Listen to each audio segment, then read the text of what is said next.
A few days ago, there were interesting headlines on Korean newspapers regarding iPhone 12.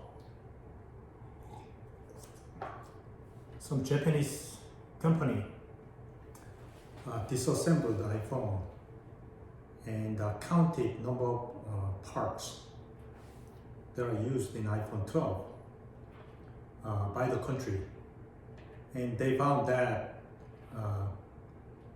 Korean parts are 27%, the number one in the world, followed by USA and Japan, and China is under 5%. So the number of parts that are used in high-tech devices like your mobile devices is more and more increasing nowadays, and their diversity is increasing. And at the heart of this game are the sensors. The sensors are the ones that make your device smart. They sense and then they make algorithm to respond in a smart way. And one of the sensors we are working on is actually pressure sensors. However, remember, there are a lot of different sensors that are made by this multi-scale fabrication process, not only in your cell phones, but also in your car, in your TV sets, and in your high-tech experimental devices as well. So there are a lot of different sensors.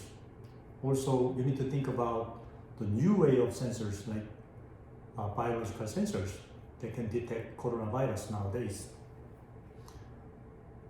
So if you take a look at some of the interesting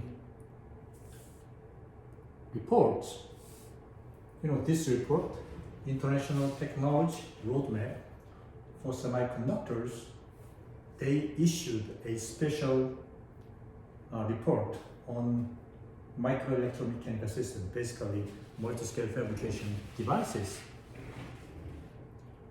And they learned that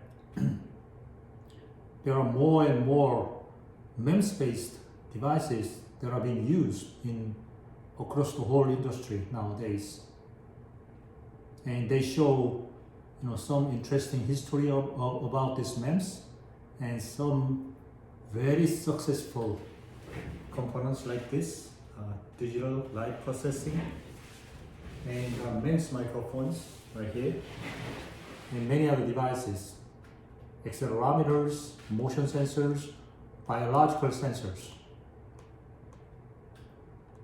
And some of the most important applications that's around us is probably the automobile applications. And nowadays, automobiles are becoming more and more smart. As they do, and they need more and more sensors, basically. There are hundreds of sensors, maybe thousands of sensors used in the car, and many of them are actually made through this multi-scale fabrication process. Also, if you take a look at the consumer electronics, computers, and eventually motion devices, game devices, and cell phones, you tilt the cell phone, how does this cell phone sense such kind of tilt?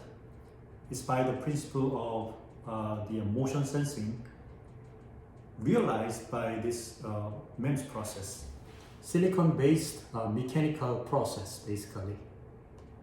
Okay, so in your handsets, if you take a look at, there are a lot of devices that are being made by this electromechanical manufacturing at small scale, micro scale, and nano scale as well. Accelerometers, magnetometers, gyro sensors, light sensors, proximity sensors, pressure sensors, touch sensors, some of the touch sensors, haptics, health probably, humidity, microphone, and heart rate and blood sensors, some of the sensors needs this multi-scale fabrication process. Chemical sensors in the future, probably, right? And there are a lot of sensors. At least 8 commercial sensors are based on this multi-scale fabrication process on the commercial level, on the commercial scale, and that's very important information for us. You know, the technology you are using, you're learning now is at the heart of this commercial application nowadays. And we are learning the pressure sensor of unparalleled performance and pressure sensor of unparalleled price. Very low price, but very high performance. You know, this actually innovate, you know, everything around us nowadays. So last time we saw that we can build this kind of pressure sensors based on the principle of piezo resistance. But until last time we saw that such kind of piezo resistance is nothing but, so piezo resistance can be represented by gauge factor, right? The larger the gauge factor you have, the more sensitive sensor you can build. The beauty of silicon is you can build such kind of a high gauge factor sensor very reliably, right? Even though their gauge factor is 100, 200, that's good enough. Very reliably means that, you know, you can have very good signal out of noise. You can reduce the noise as much as you like. However, the conventional gauge factor was just a mechanical deformation, right? It was, you know, realized by just the mechanical deformation, and this is in the range of only 2. And what's important is the gauge factor of silicon. Well, in this case, it will be really the change of resistivity over the resistance. It's related with the change of resistance over the resistance. In this case, gauge factor we are looking at will be somewhere around 80, maybe 30 to 200. Okay, how is that possible? Because of this material property change. Resistivity itself, the material property itself will change as you apply the stress on this special material, silicon. They change in a very reliable way. They change with very low noise. That's very important aspect of the silicon that can be used for this commercial scale application. So basically what happened here is stress will alter the change of energy level. Okay, stress will induce the change of energy level, and it is highly directional. You will see that very soon.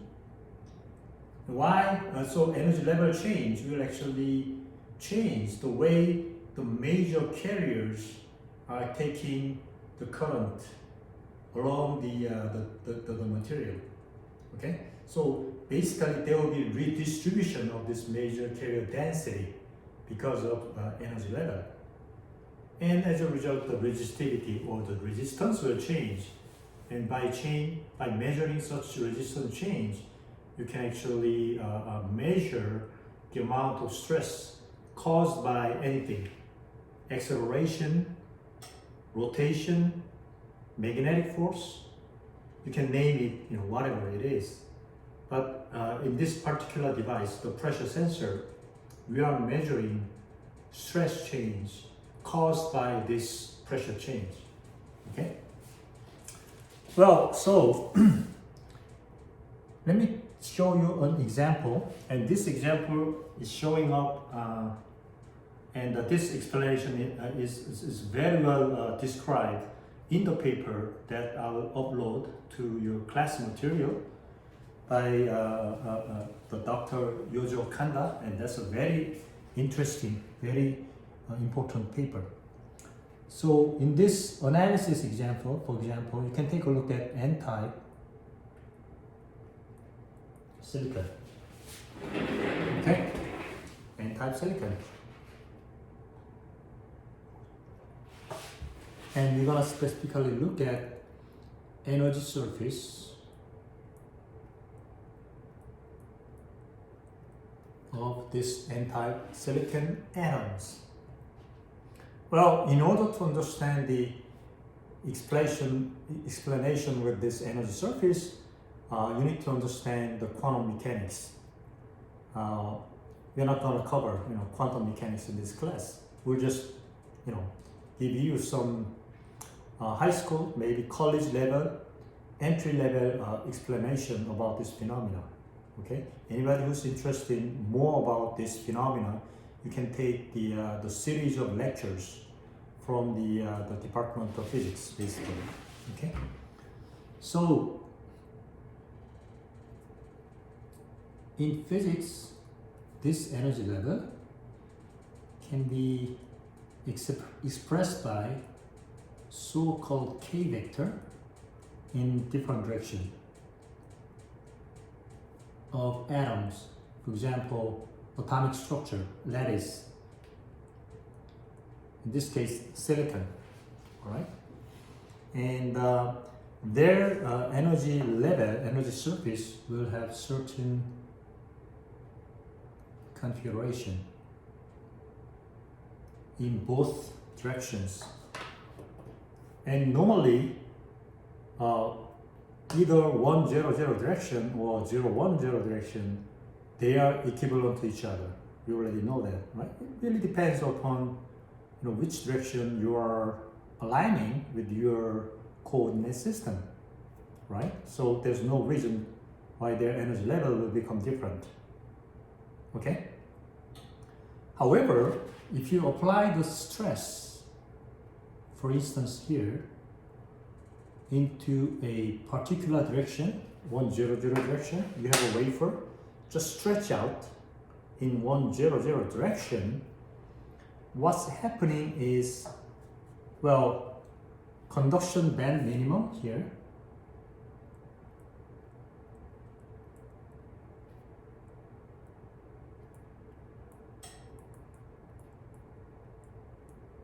what is conduction band minimum?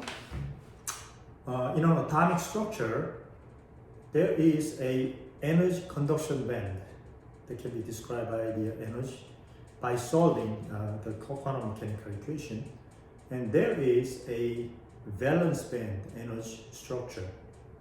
And normally in a non-conductor or semiconductor, the major carriers like electrons or holes actually trapped in the valence band. And when they are energized by heating, thermal effect, or electric field, you saw such kind of phenomena in CMOS principle.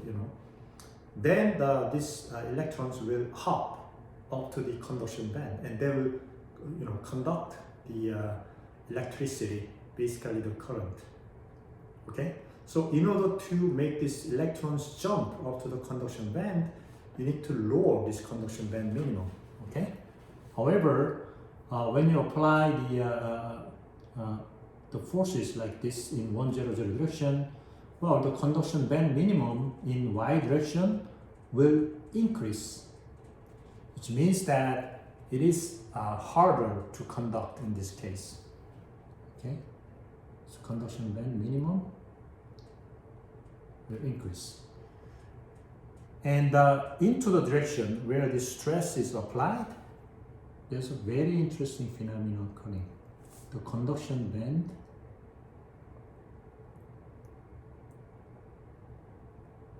minimum will decrease, which really means that the electrons in 1, 0, 0 direction will have a better chance to conduct, and the electrons in 0, 1, 0 direction will have less chance of conduction. So basically what's happening is that the electrons in 0, 1, 0 direction will migrate to the electrons in 100 direction. Okay, as a major carriers. So there will be electron transfer.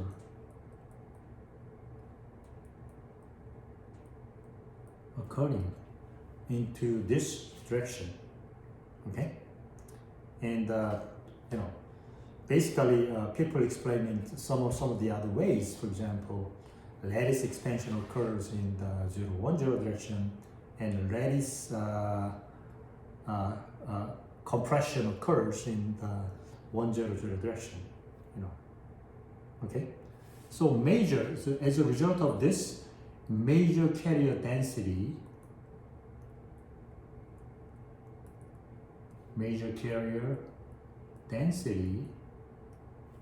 will increase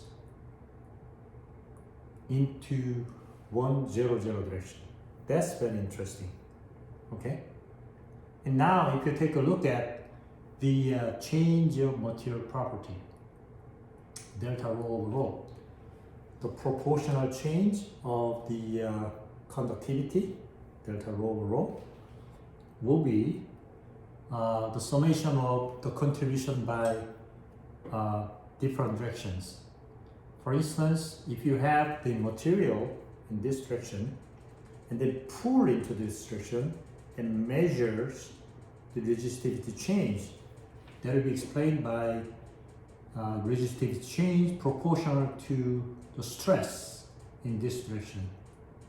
And we call this direction longitudinal direction. Longitudinal, right? Along the axis. All right?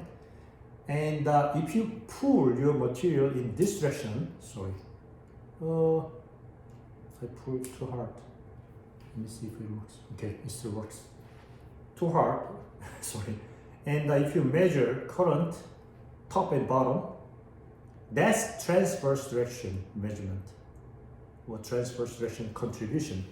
So if you have a transverse direction contribution, that will be also proportional to the resistivity change. So, this resistivity change will come from both directions. In general, they will come from all three directions, but normally our devices are actually working along the surface. So you just need to consider longitudinal direction and transverse direction, two things, okay? Contribution of the two. So now if you take a look at this whole situation, well, for instance, your pattern of N-type material. So let's say your substrate is weakly doped, either P-type or N-type substrate, and then you will have a pattern of medium doped N-type material created by maybe phosphorus doping. Okay. Then this is the direction where you measure the current. So you will measure the resistance change, basically. By measuring the resistance change, you can figure out resistivity change, right?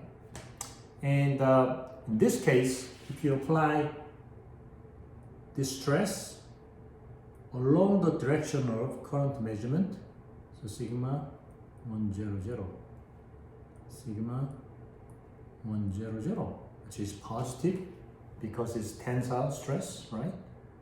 In this case, you can say that longitudinal tensile stress will be positive. What about transverse stress? It's not applied, so it will be 0. If you apply stress in this direction as well, together with this, yes, it will be positive or negative, whatever, depending upon the way the stress is applied, either tension or compression. If you apply stress in some general direction, yes, you can resolve the stress component into 100, longitudinal component, and 010, transverse component, right? That's why we say that this is the general description. That's why if you have a three-dimensional case, there are 9 tensor components that you need to consider. Okay, but because we are just dealing with the surface stress condition, everything becomes very simple. Okay. So again, let me emphasize that the shape of resistance that I intentionally draw like this rectangle, the longer direction is actually a longitudinal direction. So if you apply stress along this longitudinal direction, longitudinal stress is positive if you apply tension. And tensile stress, there's no stress applied. Okay? So in this particular case, in this special case, these conditions are prepared, and if you take a look at this equation, you don't need to consider pi t, but you just need to consider pi l, right? So in this case, d rho over rho, which is equal to pi l and sigma l. Just multiply sigma l by pi l. Guess what happens? Based on our analysis, our understanding here. In this particular case, we are talking about this case, right? Conduction band minimum becomes lower so that there are more chances for the electrons to go up to the conduction band from the valence band. And there are electrons migrating from the other direction. So, more abundant electrons are available to conduct the current. What happens to the resistance? Yes, the resistance or the resistivity will drop because conducts more current. Low resistance, okay? That's the definition of resistance, isn't it? Right? So this value will become negative. Interesting, right? Now you can think about the other direction.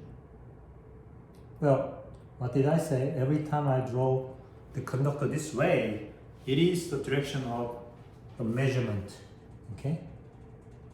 Of current. By measuring the current, by measuring the voltage, you are figuring out how much resistance has been changed. You can apply Ohm's law and many other techniques of measuring the resistance, which I didn't go over. I will cover in the other class, basically. But in this case, if you apply the stress in this direction, yes, of course, stress will be 1, 0, 0 direction, sigma, 1, 0, 0 and positive, but there's no stress in 0, 1, 0 direction, like the same way as above. The only difference is the way you measure the current is 90 degrees, rotated. All right? So in this case, what happens to sigma L? Longitudinal stress. Is there any stress? No. So it will be 0. What happened to transverse? Well, transverse stress will be positive because this is indeed the definition of being transverse, right? So current measurement and the stress, they are 90 degrees off. We say is transverse stress. Again, the current measurement and the stress, they are aligned along the axis.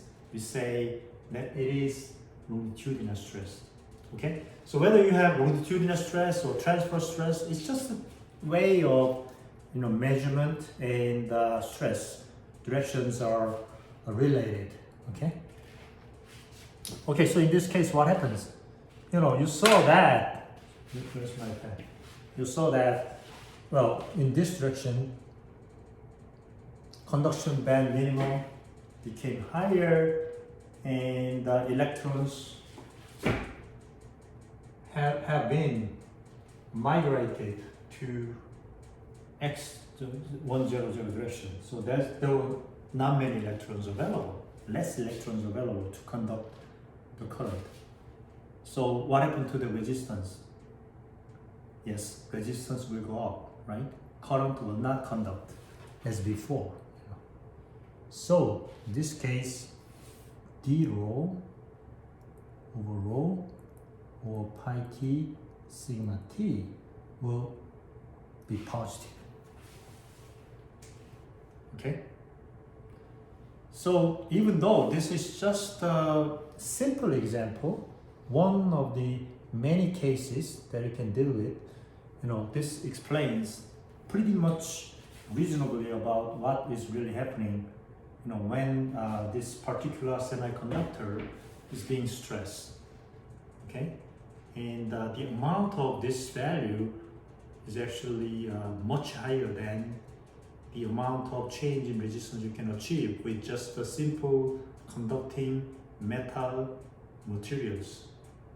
So that's the beauty of silicon in this case as well. Alright, so let's take a look at the whole picture of these things. And I'm not gonna explain every details of all these combinations, okay? And you can find out from the paper by Dr. Kanda, regarding all full-scale explanations using quantum mechanical analysis. So let's say you have a wafer like this with a wafer flat, okay? And let's say this is 001 wafer. So top direction is 001, and you have a 100 and 010 direction. So if you take a look at from the top, sorry, where did it go? You have coordinate system like this, and this direction will be 100, x direction in other words, and this direction will be 010, like the y direction, and then the top will be z direction. Okay, and now this direction will be, what is it? 010 direction, isn't it? Right? What is this direction, by the way? This direction. You can tell it, right? It will be 0, 1 bar, 0 direction. Remember, there's minus 1, 0, 1 bar direction. Sorry, not 0, 1, 0. It will be 1, 1, 0. And this direction will be, let me write it again, 1, 1 bar, 0 direction. Okay? Now I hope everything's clear with you guys. So again, for these orientations,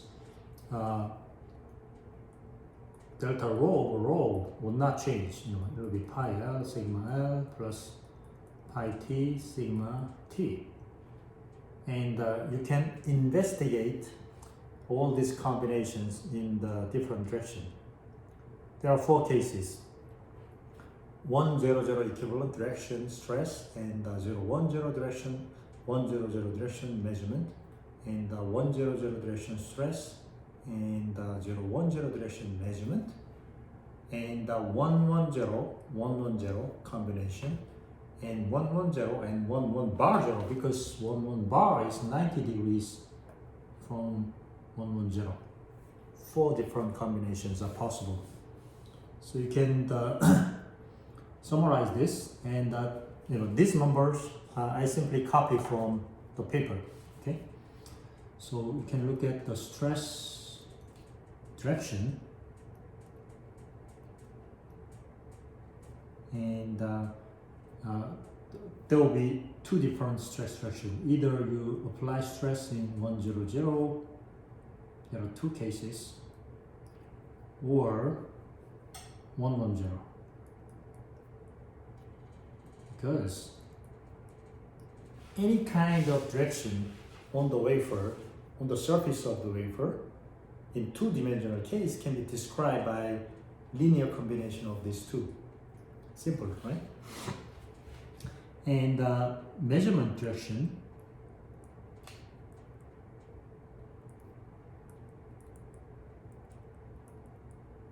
could be different, right? It could be 100 and 100 stress and measurement combination, or it could be 100 and 010 stress and measurement combination, 90 degrees apart. Okay, and same thing, 110 and 110 and 110 and 11 bar 0. Okay, so if you combine all this, there are 4 cases available basically. And from the paper you can find the piezo resistance coefficients at room temperature. I'll tell you later, that these piezo resistive coefficients are actually highly related with the temperature. Okay, so this raises some problems to us, how we can control them, how we can compensate for it. We'll discuss them later, but we're not going to go too much detail into the discussion. We are interested in the manufacturing in this class, right? We are not interested in the details of this, measurement techniques. All right, so anyways, if you have a stress direction same as the measurement direction, you need to think about longitudinal, right? Longitudinal piezo resistance coefficients. And if you have stress and measurement direction 90 degrees apart, you need to think about transverse, right? Transverse stress measurement. And same thing here, same direction, longitudinal, and 90 degrees apart, transverse. So longitudinal, transverse, longitudinal, and transverse. There are 4 different cases. Let's take a look at the number. N-type silicon of 10 to the minus 11 Pascal. So whatever number you have to multiply by 10 to the minus 11 power. So it looks like a small number. However, if you really calculate the real gauge factor, because the stress level you are talking about is megapascal, sometimes gigapascal range, and you just have to multiply by such kind of stress in order to get the gauge factor, and these numbers will be appreciable. It will be pretty high, between 80 to 200, So in this case, if you calculate pi L, according to the paper, I just copied, it will be minus 102.2. The unit is Pascal, remember, because you're going to multiply by, it will be per Pascal, right? Per Pascal. You're going to multiply by the Pascal, right? The stress. And you get the unitless number. This is unitless, right? All right. And transverse, it'll be positive, 53.4, as we expected. Remember from our previous analysis, N-type silicon, from our previous understanding, right, of the graph, the energy graph, right?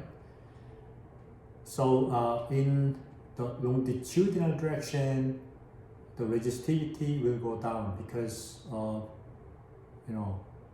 electrons, the major carrier, which is readily available by this stress component.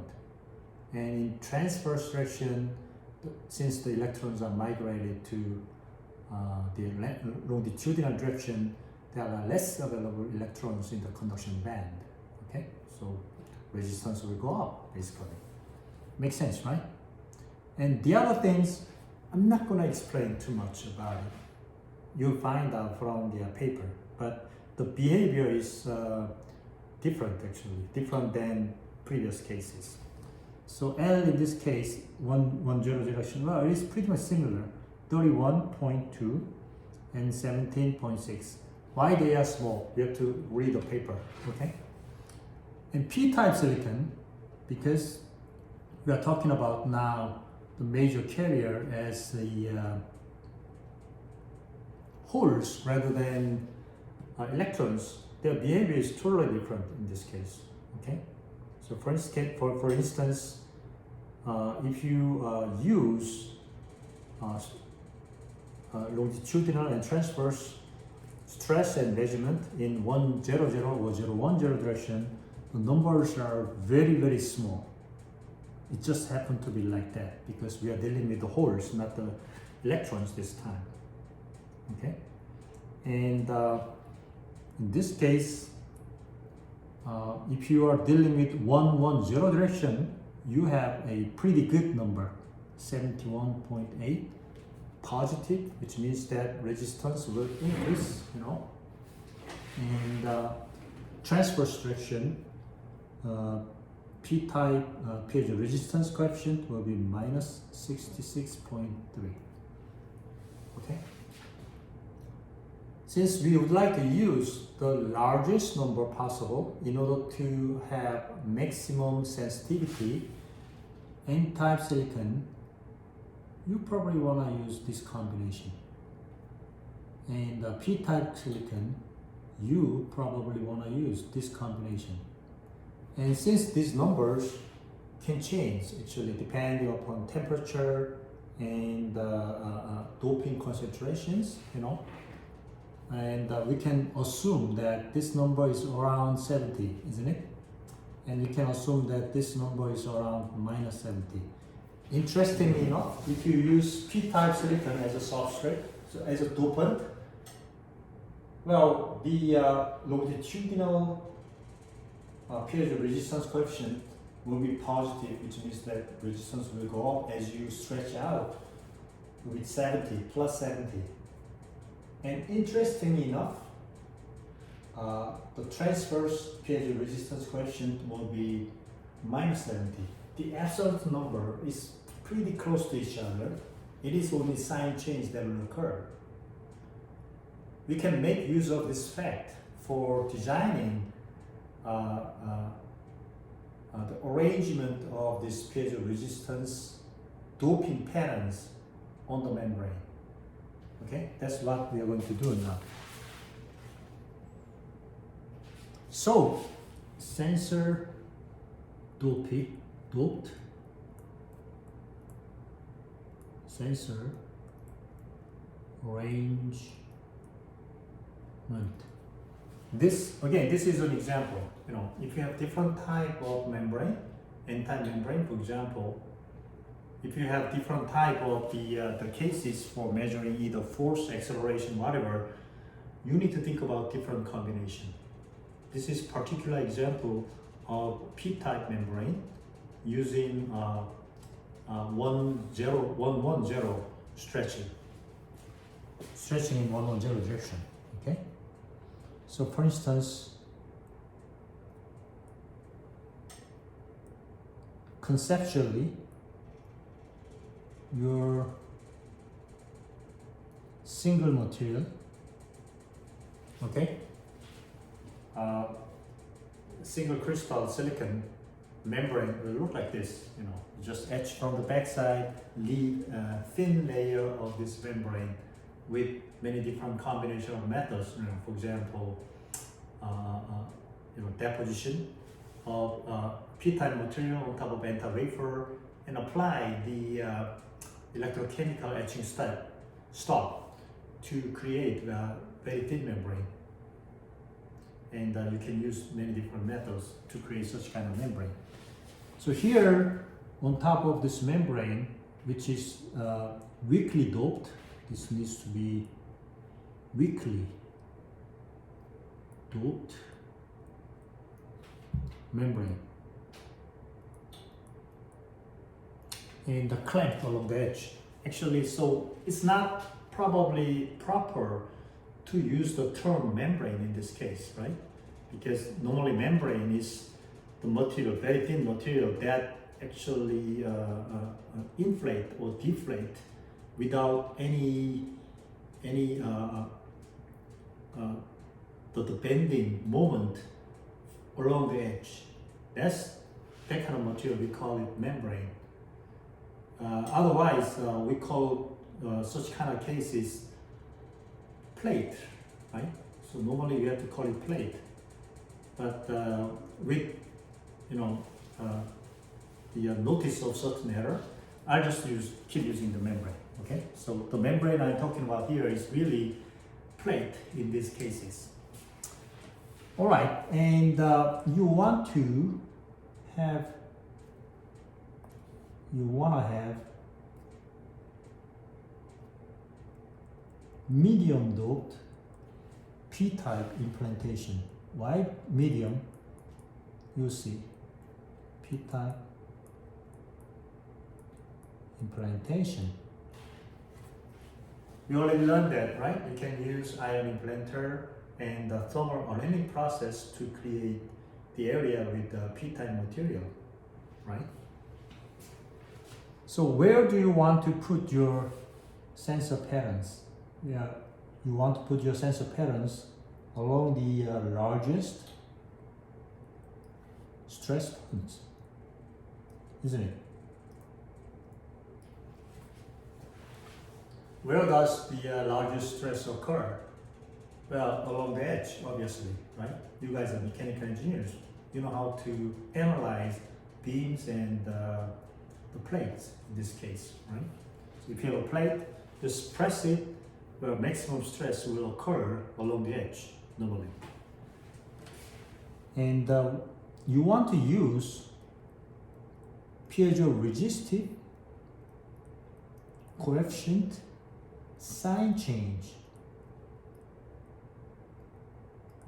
because longitudinal piezo-resistive coefficient is plus 70 and transverse piezo-resistive coefficient is minus 70. You want to use, this sign change. Clever, right? You want to have an clever idea about this. And what is the electrical method to measure this sign change accurately? That's a Wheatstone bridge.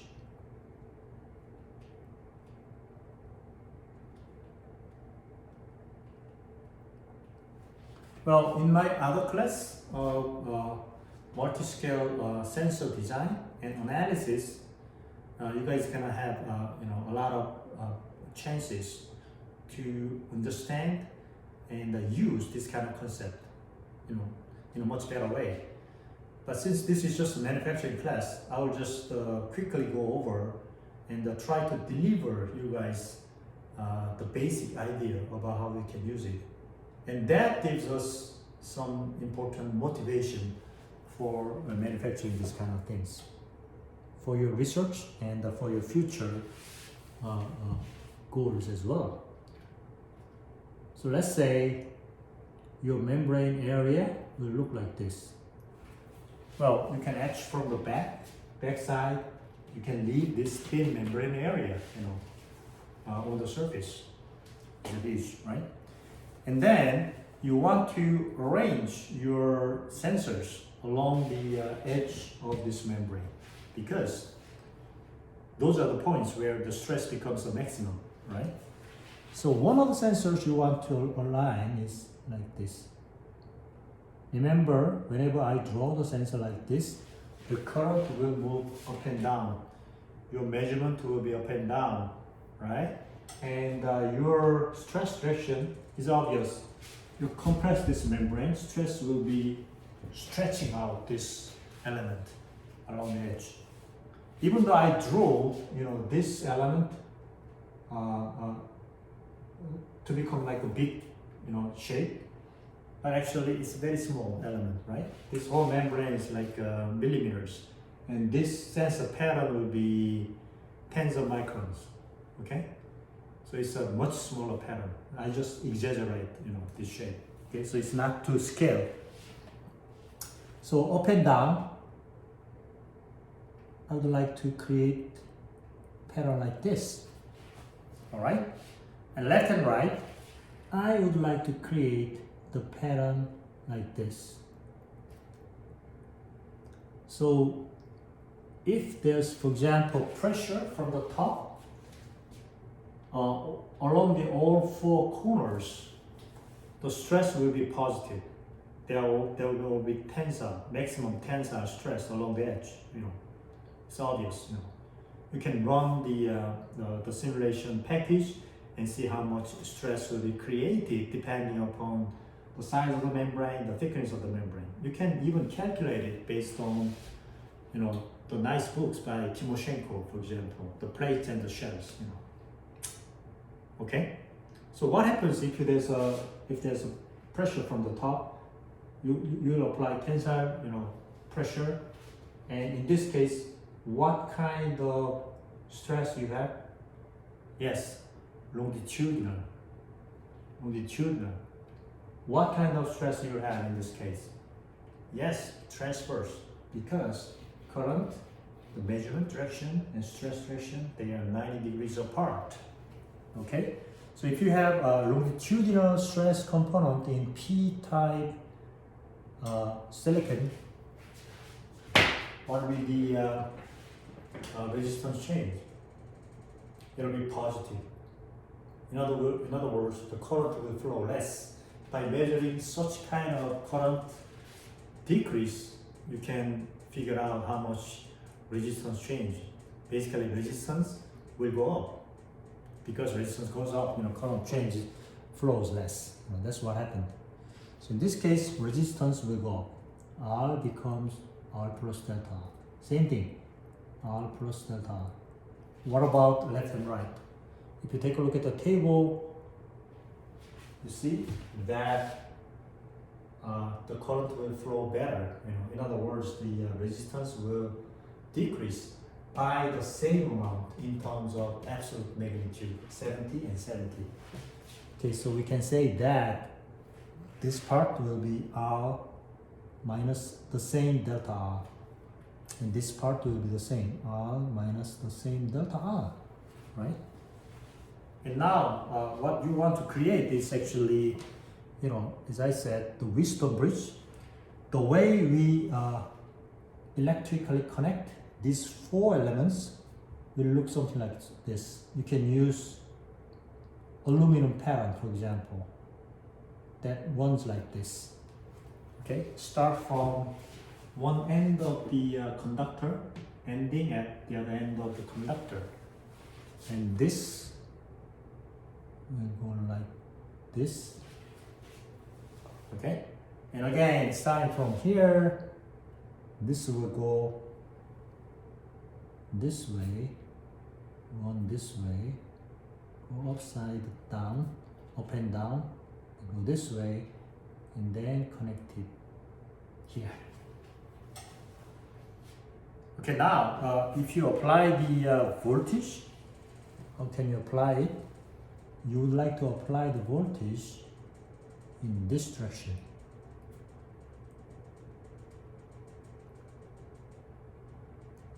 You need a voltage to measure the current. You need a voltage to measure the current, and then you need a current to calculate the resistance change. So you need the voltage source, VDD. And where do you take the measurement? You take the measurement in this direction.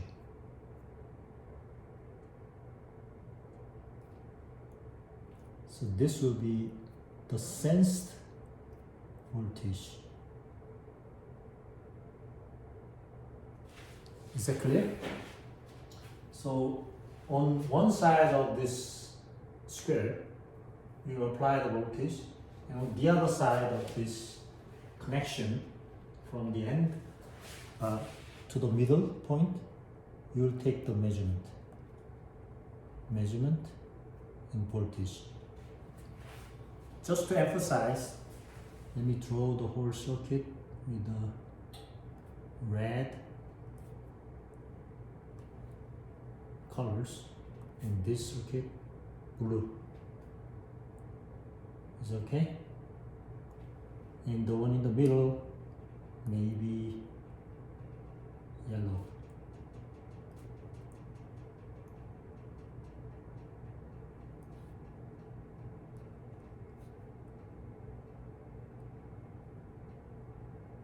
And one big assumption is that even though these values showing up in the paper is 71.8 and 66.3, since these are the values, they can be tuned with the concentration. That changes by changing the concentration of the ion implantation and that changes because of temperature change as well. We'd like to have some approximate value, and that approximate value will be 70 and minus 70. Okay, absolute values are very similar, and their signs, only signs are different. Okay. All right. So if you have this kind of resistance, the whole circuit will look something like this. Sorry. Resistance, resistance, resistance. Please try to figure out and see if you can draw the same circuit with me. And let's say this resistance is number 1, this one is number 2, number 3, and number 4. And in this case, number 1 will be there, here, number 2, number 3, and number 4. 1 and 3, they are facing each other. 2 and 4, they are facing each other too. 1, 3, 2, 4. Okay? And the voltage applied is between this point and this point. Please check this out if this is right. And the measurement occurs between these 2 points. Yes. And you guys already learned from your basic electronic engineering courses that this is the basic construction of the Wheatstone bridge. I need to connect this. Connect this point. Wheatstone bridge. And normally, this multiplication and this multiplication, if they are the same, Vs will be 0. Okay? That is the principle of Wheatstone bridge. So if you have certain resistance here that you want to measure, you just take this measurement and see if this measurement becomes 0 with tuning resistance. And that value is same as that value.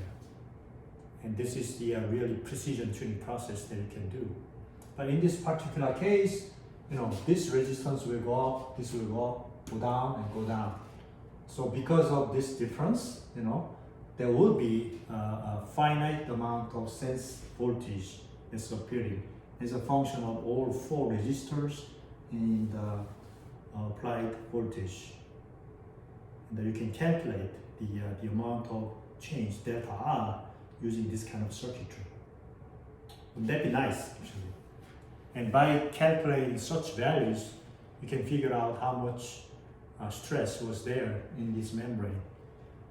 By figuring out how much stress was there in this membrane, you can figure out how much pressure was there from the outside. And you can correlate all these things. And that is going to be the calibration. Okay?